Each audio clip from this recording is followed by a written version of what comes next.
Hi guys, and welcome to today's tutorial. In today's lesson we're going to look at the tertiary economic activity as the chapter. We're going to look at a developed country, and we're going to look at the different types of tertiary economic activities that take place in developed countries.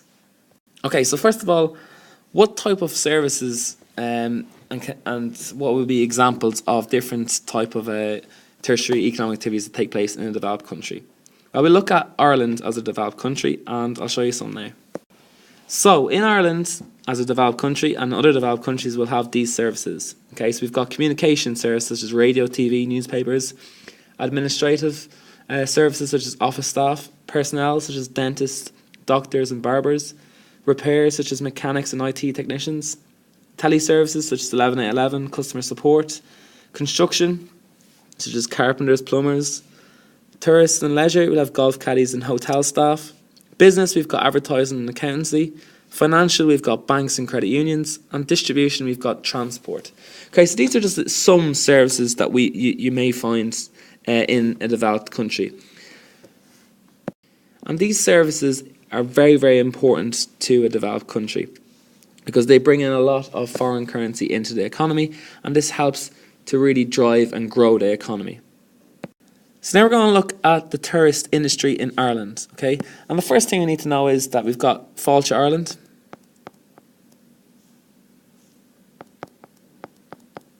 So Fáilte Ireland. And like we said before in a previous video, Fáilte Ireland is the Irish Tourist Board that promotes Ireland as the home and abroad as a tourist destination. So they promote Ireland to try to get tourists in Ireland to visit, and also people that are outside of Ireland in other countries. And there's one thing that you need to know is that there are four main categories of tourist attractions in Ireland. And the first one is natural beauty. So natural beauty.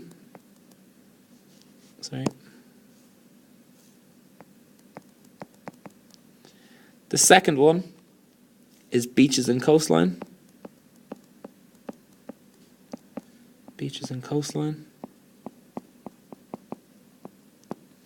The third one is recreational and sporting facilities.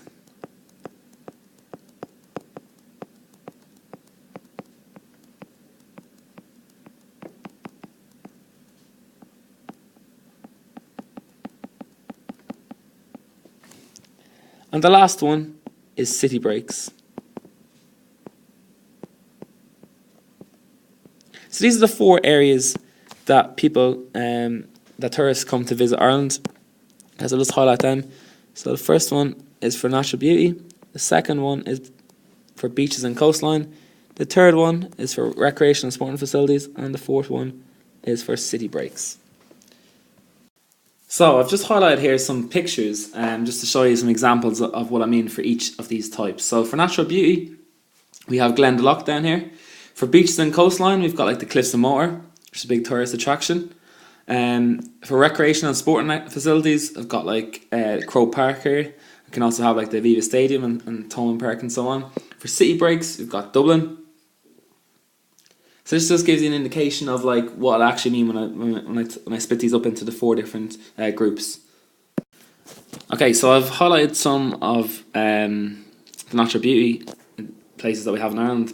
Beaches and coastline, recreational and sporting facilities, and city breaks. So for recreational and sporting facilities, we have got stadiums such as Crow Park and Aviva. We've got golf courses such as the K Club. We've got lots of boating activities that take place along many rivers, such as the River Shannon. We've got hill walking and climbing upon the various mountains that we have throughout Ireland. We've got many museums, and we've got Dublin Castle, which bring in a lot of tourists into Ireland. The next one that we look at is natural beauty. We've got Lakes of Clarny, we've got the River Shannon, we've got the Burn in County Clare, we've got waterfalls such as Torque Waterfall and Powerscourt Waterfall, and we've got Glendalough.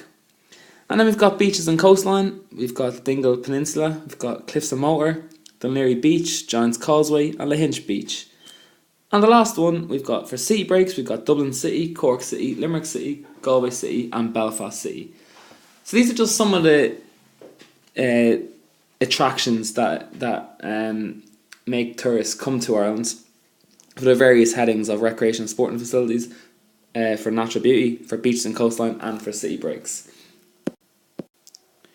Okay, so I want to highlight the difference and the increase in number of tourists that's happened to that now visit Ireland since 1988. So in 1988, the number of visitors in Ireland was equal to 2.4 million. And that employed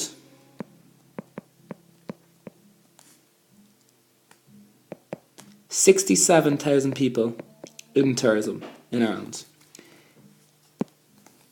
In 2015, these figures have increased dramatically. With these figures increasing dramatically since 1988, now in 2015. In 2015, there was an estimated 8.4 million tourists to Ireland, and that employed approximately 200,000 people in tourism, which actually generated 4.1 billion in revenue to Ireland's economy. So you can see the growth in tourism and the huge importance of tourism to Ireland and to Ireland's economy. Okay, so that's it for today's tutorial. We looked at a developed country, so Ireland, that's very heavily involved in the tertiary sector, and we looked at why the tertiary sector is very, very important to Ireland's economy, with that being, we looked at in particular like tourism. If you'd like some more videos, please check out our website examvision.ie, subscribe to our YouTube channel, and you can follow us on Twitter and Instagram.